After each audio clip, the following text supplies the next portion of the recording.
Through the course of many discussions I've had recently, I have spent far too much time and effort on merely trying to define ideological positions. So much so that it is keeping many discussions from ever moving forward onto more meaningful topics. Therefore, I have constructed a modern political ideological map that I hope will help explain my position on where the political ideologies of today stand. My map is by no means perfect or all-inclusive, but I do think that it gets the job done, and it even looks nice and symmetrical to boot. If you have any questions about or disagreements with the chart, I'd be more than happy to explain myself further. And without further ado, here is my political spectrum map. As you see, it has two axes, one depicting increasing government authority in social issues as it goes to the right, and the other depicting increasing government authority as it goes up. This is a much preferable way to distinguish political ideologies than the typical right-left line, because the political spectrum just plain isn't one-dimensional. A two-dimensional map is also too shallow a way to depict all political ideologies accurately, but fortunately the current political battleground is mostly two-dimensional, so that maps like mine can actually tell us most of what we want to know. The key on the right shows you which ideology each color or symbol represents in the actual chart. Going from the top down, we start with anarchy, which has complete freedom from government in both social and economic matters. Unfortunately for subscribers to anarchy, it is generally agreed upon that without any government, people will tend to restrict each other's freedoms or abuse their human rights more than most governments would. Next we have absolutism, which is where the government has absolute control of everything, and fortunately has only existed in political horror stories like Orwell's 1984. Third down we have libertarianism, my own ideology, where government exists but only to protect human rights and freedoms, and never to impede them. Next would be the constitutionalists, who believe that the power of the government officials should be restricted by a power set above the law. Theoretically, this would protect human rights and freedoms, but unfortunately it is difficult for laws to make something more powerful than themselves. Next we have the American versions, the liberals in blue and conservatives in red. Their names aren't very accurate, as they both want some things to change and other things to stay the same or revert to as things have been before. Neither name fits its older original use either, so they are both rather confusing. Modern-day U.S. liberals want freedom for most social issues, but want to moderately restrict economic freedom, while U.S. conservatives want just the opposite. There are a few cases where they are oddly reversed on the issues, such as farm subsidies, where the conservatives suddenly want the government to intervene in that strictly economic issue. But for the most part, the division is neatly separated on social and economic issues. I think their few odd stance reversals are due to the fact that, while they both seem to think that the government has no business restricting part of their lives, they also both think that it should reduce their freedom on other issues. This is not a very consistent stance, and so while their beliefs do seem to hold a pattern at first, it shouldn't be that much of a surprise that the pattern at times contradicts itself. Their differences are actually almost arbitrary.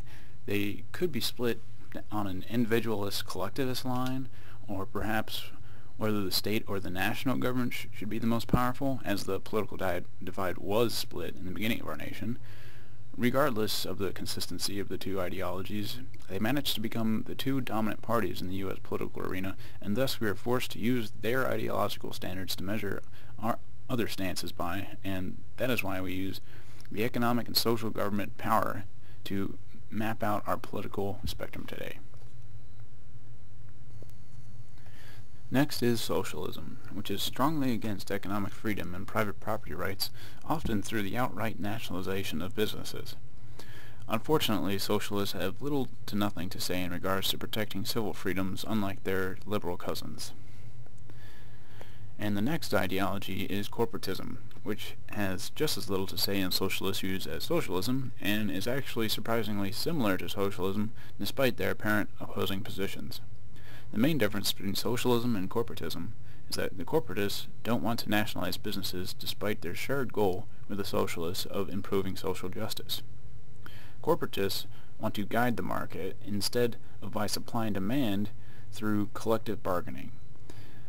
In theory, the representatives of labor and management settle wage issues through collective negotiation. Following socialism and corporatism are there more extreme or more oppressive forms that were put to place in the USSR and fascist Italy and Germany. Under communism, or call it Stalinism if you wish, the economy was under the complete control of the government. Social freedoms were also strictly reined in, and the combination of these societal attributes made for the worst man-made political systems of all time. Fascism was like a mirror image of communism, with the government having absolute control over civil society and near total control over the economy. It actually did allow businesses to remain nominally private, but kept them strictly under government control and subsidized them so that they would have private profits but publicly shared losses. This is once again one of the most disastrous systems mankind has yet to create. The last two ideologies included in this political map are the extreme oddballs of utopian Marxism and whatever you wish to call what modern China now has today. Utopian Marxism imagines a free society, but with absolutely no private property rights or market as we know it today. It probably won't ever exist for any meaningful amount of time, but that doesn't seem to deter its idealistic followers. It should also be noted that Marxists claim that the end result of their system of government will be stateless, but that assertion simply baffles me, so I just generally ignore it. Modern China has a society that libertarians don't believe can exist for any meaningful amount of time either. In theory, China's market freedom should lead towards increasing civil freedoms with time. Time will tell if the current Chinese society can last as it is or bend to the increasing pressure for having more civil freedoms from its citizens. The civil freedoms of the Chinese people have been increasing, but much slower than one would hope. It also should be noted that China's economy for the most part is not nearly as free as the diagram suggests, but its economic freedom has been on the rise, and some parts of China, such as Hong Kong, do have very high economic freedom. Now, there are a couple other things that should be mentioned in regards to this chart. First is the definition of capitalism. The definition of capitalism is, quote, an economic system characterized by private or corporate ownership of capital goods, by investments that are determined by private decision and by prices, production, and the distribution of goods that are determined mainly by competition in a free market, end quote. The only ideologies that can be described as following that definition are the ones in the bottom two rows: libertarianism, constitutionalism, conservatism, anarchy, and the Chinese system. I felt that I had to make this distinction because people use the term capitalism very loosely, mainly to try and associate it with the less free regimes such as the fascists. They could associate capitalism with an oppressive government legitimately if they point to modern-day China, but often their accusations illegitimately associate it with the Nazis. I think this chart might help me to explain to such people why it is invalid to make such an association. People also often claim that fascists were socialists. As the map clearly shows, this is not true, despite the Nazis calling themselves socialists. It should be noted that the fascists are currently about as close to socialism as they are to capitalism. Thank you for taking the time to look into how I see the current political philosophies being mapped out. Hopefully, if we ever discuss any of these ideologies, we will be better equipped to understand what we, or at least what I, am talking about. Peace out.